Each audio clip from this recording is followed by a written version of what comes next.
बिस्मिल्लाहिर्रहमानिर्रहीम।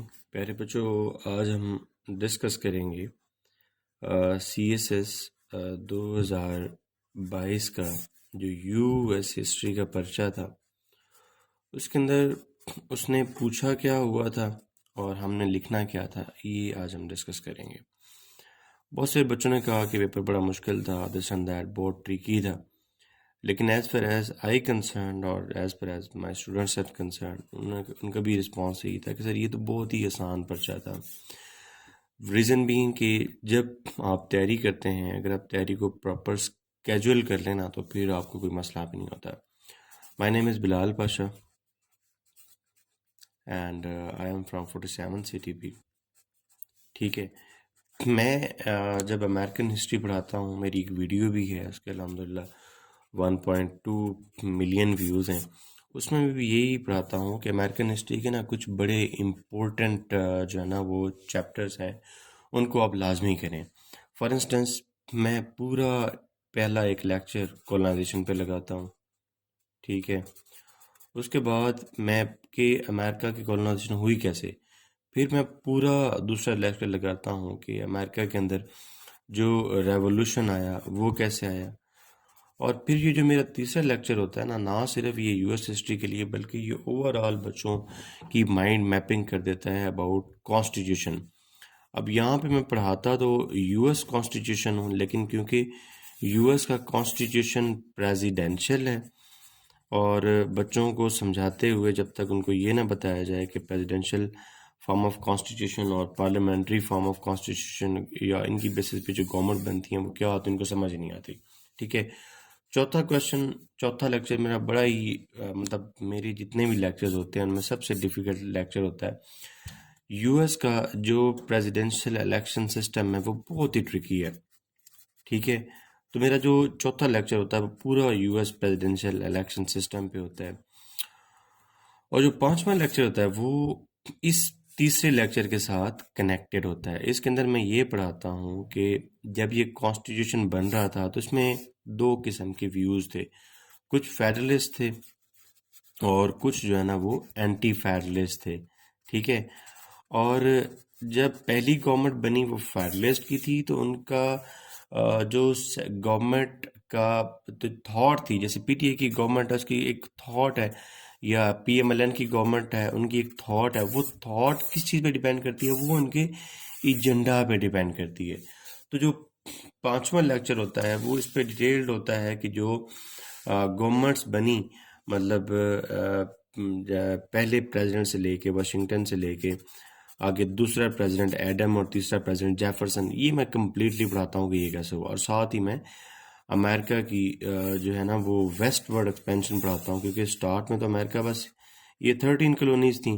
ठीक है, उसके बाद ये अमेरिका एक्सपैंड कैसे हुआ। उसके बाद अमेरिकन हिस्ट्री में एक बहुत इंपॉर्टेंट क्वेश्चन स्टार्ट होता है, कोल्ड वॉर, मैं वो पढ़ाता हूँ, सॉरी सिविल वॉर मैं वो पढ़ाता हूँ। ठीक हो गया, और सिविल वॉर के बाद जब अमेरिका तबाह हो गया, उसको अमेरिका को उन्होंने बनाया कैसे, एक रिकंस्ट्रक्शन एरा स्टार्ट होता है, वो पढ़ाता हूँ। ठीक है, और उसके बाद जिस तरह हर मुल्क में प्रॉब्लम जनरेट होते हैं, अमेरिका में भी प्रॉब्लम स्टार्ट हुआ, करप्शन हुई, ये हुआ वो हुआ, तो उसको ठीक करने के लिए एक प्रोग्रेसिव मूवमेंट स्टार्ट हुई, वो पढ़ाता हूँ। ठीक है, और उसके बाद हम आ जाते हैं ये वाला एरा जिसमें वर्ल्ड वॉर 1 हुई और वर्ल्ड वॉर 2 हुई, और अमेरिका इन वॉर्स का जब उसका कोई तल्लुक ही नहीं था, जब उसने मॉन्ट्रो डॉक्ट्रिन बनाई हुई थी 1823 में कि हम यूरोप की वॉर्स में नहीं जाएंगे, तो अमेरिका इन वॉर्स का हिस्सा क्यों बना। ठीक है, और उसी इसके साथ ही मैं बच्चों को ग्रेट डिप्रेशन और साथ ही जो है ना वो पढ़ा देता हूँ न्यू डील, ताकि इसमें से भी क्वेश्चन आए तो आ जाए। उसके बाद एक US हिस्ट्री का यहाँ पे आपको ना प्लस पॉइंट मिलता है, क्योंकि इसके बाद जितना कुछ भी है वो सारा का सारा करंट अफेयर है। मतलब कोल्ड वॉर है तो उसके इम्पैक्ट जो है ना वो अभी तक भी है। जब तक आपको, जैसे आजकल क्वेश्चन आ रहे हैं न्यू कोल्ड वॉर, भाई न्यू कोल्ड वॉर आपको तब तक समझ नहीं आ सकती जब तक आपको कोल्ड वॉर की जो है ना वो समझ ना आई हो। तो ये एरा, और उसके बाद थोड़ा सा करंट एरा मैं पढ़ाता हूँ। अब इसकी बेसिस पे 2022 का हम पेपर देखते हैं कि क्या वो पेपर अटेम्प्ट हो सकता था या नहीं हो सकता था। ठीक है, मैं इस दफ़ा एफपीएससी के सारे पेपर देखे हैं, मैं उस बंदे को लिटरली अगर वो मुझे मिले तो मैं उसको तमगा हुस्न कारकर्दगी जो है ना वो देना चाहता हूँ। उसने इतने अच्छे पेपर बनाए थे ना यार कि क्या बात है। मतलब उसने पहला क्वेश्चन नंबर 2 जो होता है, क्वेश्चन नंबर 2 ये था कि the revolution was affected before the war commenced. दो चीज़ें उसने पूछी, रेवोल्यूशन, उसके बाद war. The revolution was in the hearts and minds of the people. इसको डिस्कस करना था किसकी कंटेक्स्ट में, यूएस के अमेरिकन रेवोल्यूशन के कंटेक्स्ट में डिस्कस करना था। तो भाई इतना आसान सा ये क्वेश्चन था, उसके लिए मेरा जो ये पहला और दूसरा लेक्चर है इसको सम करके इसका आंसर बनता है कि रेवोल्यूशन अमेरिका की वॉर स्टार्ट होने से पहले मौजूद था। तो प्यारे बच्चों, जो मेरे स्टूडेंट हैं जिन्हें याद होगा, आपको एक फार्मूला पढ़ाया होगा, नेस्डेम SSCQ, याद आ गया होगा आपको। Navigation act, enumerated act, staple act, duty act, enforcement act, molasses act, sugar act, currency act, quartering act और स्टैम्प एक्ट। वो कहना ये चाह रहा है कि देखिए वार तो स्टार्ट हो रही है ना 1775 में जाके ना, जबकि ये सारा कुछ जो लोग उन टैक्सेस के अगेंस्ट प्रोटेस्ट कर रहे हैं, जो लोग अपने राइट्स के लिए प्रोटेस्ट कर रहे हैं, जो पॉलिटिकल राइट्स के लिए प्रोटेस्ट कर रहे हैं, जो अपनी इंडिपेंडेंस के लिए प्रोटेस्ट कर रहे हैं, ठीक है, क्या वो 1775 से प्रोटेस्ट कर रहे थे? नहीं, वो तो बल्कि आपका क्वेश्चन ये इस चीज़ से स्टार्ट होना चाहिए था कि अगर ये अमेरिका है, ये स्टार्ट इस चीज़ से होना चाहिए था, ये अमेरिका है और या ये यूरोप है, तो यूरोप में जिस दिन से माइग्रेशन हुई, असल में वो migration he based on revolution थी कि वहाँ पे यूरोप से वही लोग उठ कर आए जो लोग नाराज़ थे इन लोगों से, जिनका पॉलिटिकल आइडियालॉजी डिफरेंट थी, जिनकी रिलीजियस आइडियालॉजी डिफरेंट थी, जिनके ज़िंदगी के ख्यालात जो है ना वो डिफरेंट थे। तो ये पहला और दूसरा लेक्चर मिला के आप कहते हैं कि जंग तो शुरू हो रही है 1775 में, उससे पहले जो इतने इवेंट्स हो चुके हैं वो क्या शो करते हैं, वो ये शो करते हैं कि revolution was in the hearts and minds of the people before the war. इसमें क्या मुश्किल था, मुझे तो कोई समझ नहीं आती। पहला और दूसरा लेक्चर को मुख्तसर करके आप लिख देते, आपको किसी चीज़ का मसला ही नहीं होना था। दूसरा क्वेश्चन था उसकी तो भाई क्या ही बात है कि वो कहता है कि फिलाडेल्फिया कन्वेंशन, इसमें भी दो चीज़ें, कीवर्ड्स अपने सेपरेट करें। वो कहता है though the Philadelphia convention was convened to amend the articles of confederation, कि Philadelphia convention articles of confederation को अमेंड करने के लिए बनाया गया था, लेकिन it resulted in framing of an altogether new constitution. अब मेरे बच्चों, अब आपको आज समझ आ गई होगी, कोई बच्चे मुझसे पूछते भी हैं कि सर आप डायरेक्टली हमें वो जो 1788 में कॉन्स्टिट्यूशन बना था आप हमें वो पढ़ाएं ना। तो मैं उनको कहता था नहीं, कॉन्स्टिट्यूशन का एक प्रोसेस होता है, उस पूरे प्रोसेस को आपको समझना चाहिए। यूएस का कॉन्स्टिट्यूशन कहाँ से स्टार्ट होता है? यूएस का कॉन्स्टिट्यूशन स्टार्ट होता है आर्टिकल्स ऑफ कन्फेडरेशन से स्टार्ट होता है? नहीं, यूएस का कॉन्स्टिट्यूशन इससे भी पहले स्टार्ट होता है। जब 4 जुलाई 1776 को डेक्लेरेशन ऑफ इंडिपेंडेंस पास हुआ, और उससे पहले भी जो कॉन्टिनेंटल कांग्रेस बनी हुई थी वो भी किसी पैक्ट के तहत चल रही थी, और उसके बाद जब ये सारा कुछ ख़त्म हुआ, जंग ख़त्म हुई, तो 1781 के अराउंड उन्होंने आर्टिकल्स ऑफ कन्फेडरेशन बनाए। अब ये क्वेश्चन आपको तब तक समझ ही नहीं आ सकता जब तक आपको ये ना पता हो कि भाई आर्टिकल्स ऑफ कन्फेडरेशन कॉन्स्टिट्यूशन क्या था, ठीक है, उसके अंदर जो है ना वो इश्यूज़ क्या थे, और उन इश्यूज़ को एड्रेस करने के लिए फिलाडेल्फिया कन्वेंशन बुलवाया गया। और यहाँ पे आपको याद होगा, मैं आपको एक बड़ी फेवरेट सी वो कोटेशन भी बताता था कि articles of confederation are like a rope of sand, कि उनको लगा कि इसके अंदर, जिसके अंदर अगर 13 की 13 स्टेट्स को हम इतनी ज़्यादा जो इंडिपेंडेंट पावर्स दे देंगे तो ये जो यूनियन है वो हमारी टूट जाएगी। और भी इसके अंदर बहुत सारे मसले थे, जैसे मैं आपको बताता हूँ कि इसके अंदर एग्जेक्टिव नहीं थी प्रॉपर, इसके अंदर जुडिशरी नहीं थी, इसके अंदर लेजिस्लेचर थी लेकिन उसका कोई हाल नहीं था, प्रेसिडेंट था तो उसके पास पावर्स नहीं थी, सेंटर के पास टैक्सेशन अथॉरिटी नहीं थी, कोई प्रॉपर आर्मी नहीं। खैर ये तो मैं जब आपको पढ़ाता हूँ तो आपको पता ही होगा। तो इन सारे मसाइल ने उनको 17 जो है ना वो अराउंड 87 आई गेस लेड किया कि भाई क्या करें, आप लोग न्यू कॉन्स्टिट्यूशन बनाएं। नहीं, उसको कहा कि इस कॉन्स्टिट्यूशन को, इस आर्टिकल्स ऑफ कन्फेडरेशन को अमेंड करें। लेकिन ड्यूरिंग अमेंडमेंट प्रोसेस उनको रियलाइज हुआ कि भाई इसके साथ हम मुल्क नहीं चला सकते, we all together need a new constitution. और जब तक आपको ये समझ नहीं आ सकती थी कि इसके अंदर क्या मसले थे, ये क्यों कन्वेंशन हुआ, तो तब तो आपसे क्वेश्चन नहीं हो सकता। तो इसलिए कहते हैं ना कि थोड़ा सा आपको डीप भी स्टडी करना चाहिए। कॉन्स्टिट्यूशन जब पढ़ना था तो भाई उसके सारे एस्पेक्ट पढ़ने थे।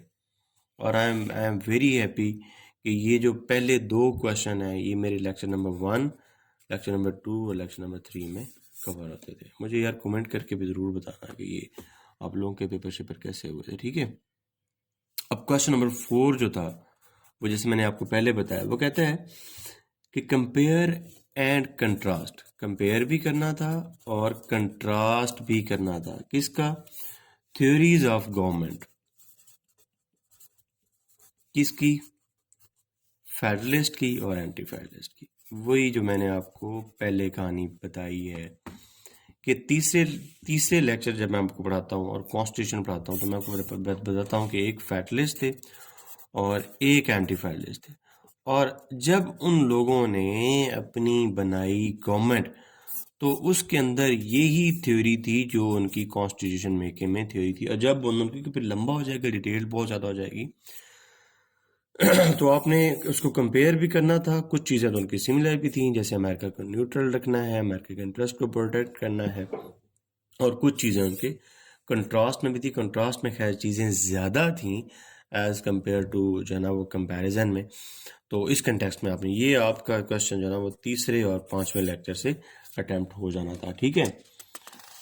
अगला क्वेश्चन तो खैर फिर बहुत ही मलाई है कि compare and contrast Jeffersonian and Jacksonian democracy. ये तो सिंपल है कि जेफरसन ने कौन कौन सी चीज़ें की और जैक्सन ने कौन कौन सी चीज़ें की। ये आपको क्वेश्चन अटेम्प्ट होना था आपके चौथे लेक्चर में प्रेसिडेंशियल इलेक्शन के फ़ौरन बाद, जब मैं फेडरलिस्ट और एंटी फेडरलिस्ट गवर्नमेंट पढ़ाता हूँ और इसमें जेफरसन के पॉइंट्स पढ़ाता हूँ। और 5वें लेक्चर में जब वेस्टवर्ड एक्सपेंशन के बाद जैक्सोनियन डेमोक्रेसी आपको पढ़ाता हूँ, उसके अंदर आपने कंपेयर एंड कंट्रास्ट कर लेना था, ठीक है। आगे है क्वेश्चन नंबर 6 के discuss the factors that led to the outbreak of the cold war. इसका तो आपको बेहतरीन जो तरीकाकार बताया हुआ था कि आपने इसके factor, social factor, political factor, economic factor, geographic factor, trust issues,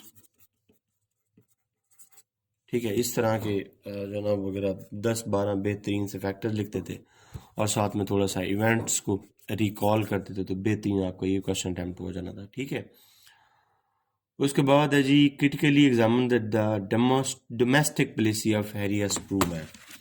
अब मैंने आपको पढ़ाया हुआ है कि ट्रूमैन जब से आता है ना और आइजनहोवर,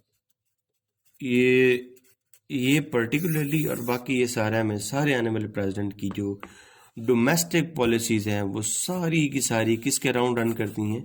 कोल्ड वॉर के अराउंड रन करती हैं। वो कहता है, do you think it was an improvement ever the policy of the new deal? तो इसको भी तुम इस कंटेक्स्ट में देखो, न्यू डील के अंदर क्या था। तो जारी बात है आपको फिर लेक्चर नंबर 7 पे जाना पड़ेगा कि न्यू डील के अंदर जो मेन एजेंडा था वो था कि अमेरिकन हिस्ट्री में देखो बजट की 2 टाइप्स होती हैं ना।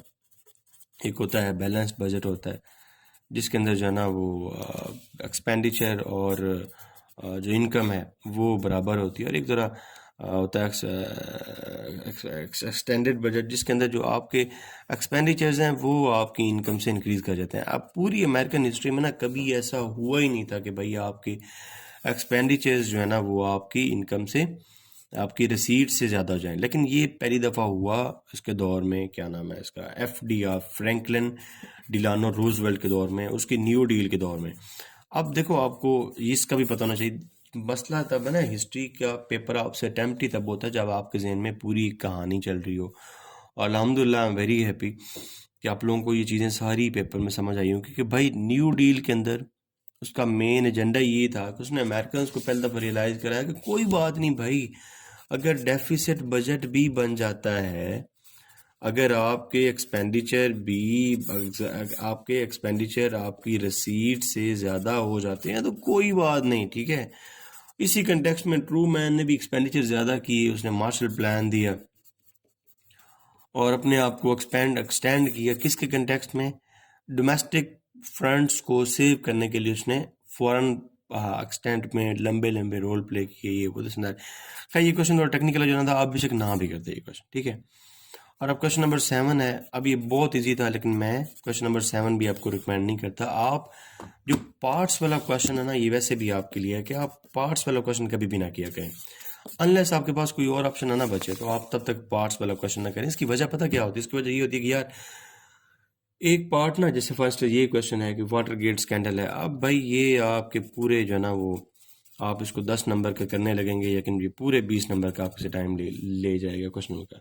US वॉर ऑन टेररिज्म, तो भैया आप इसको कैसे कवर कर सकते हैं 10 नंबर का? आप इसमें क्या क्या लिखेंगे 20 नंबर का? ये पूरे पूरे 20 नंबर के क्वेश्चन है। ड्रेड स्कॉट डिसीजन है, इसका पूरा आप बैकग्राउंड लिखेंगे कि सिविल वॉर और वो सारी कहानी, तो दिस एंड दैट, तो पूरा ये 20 नंबर का क्वेश्चन है।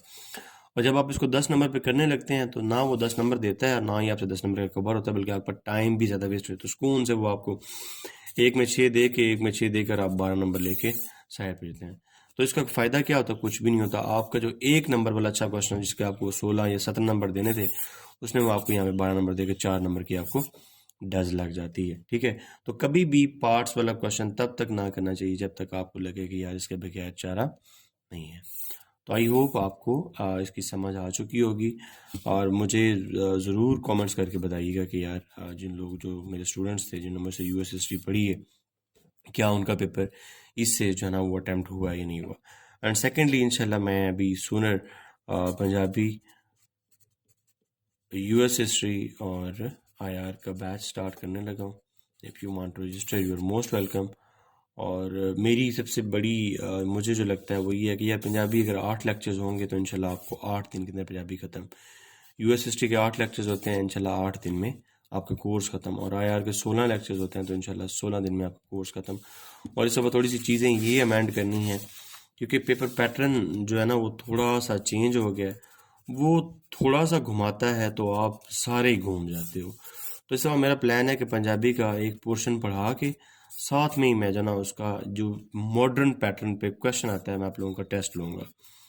इस तरह US हिस्ट्री का एक चैप्टर पढ़ा के जिस तरह मॉडर्न पैटर्न पे क्वेश्चन आता है, इस तरह क्वेश्चन, और सेम वेज द आया। तो इस दफ़ा थोड़ा सा टेक्निक भी डिफरेंट होगी, और इस दफ़ा थोड़ा ये जो टेस्टिंग स्केजुअल मेरे टीचिंग में मिस था, टेस्टिंग सिस्टम, टेस्ट सिस्टम, वो जो मिस था, इंशाल्लाह इस दफ़ा हम वो भी ऐड करेंगे। बाकी आई होप आपको ये जो आपके 18 मिनट हैं ये ज़ाया नहीं होंगे। Best of luck.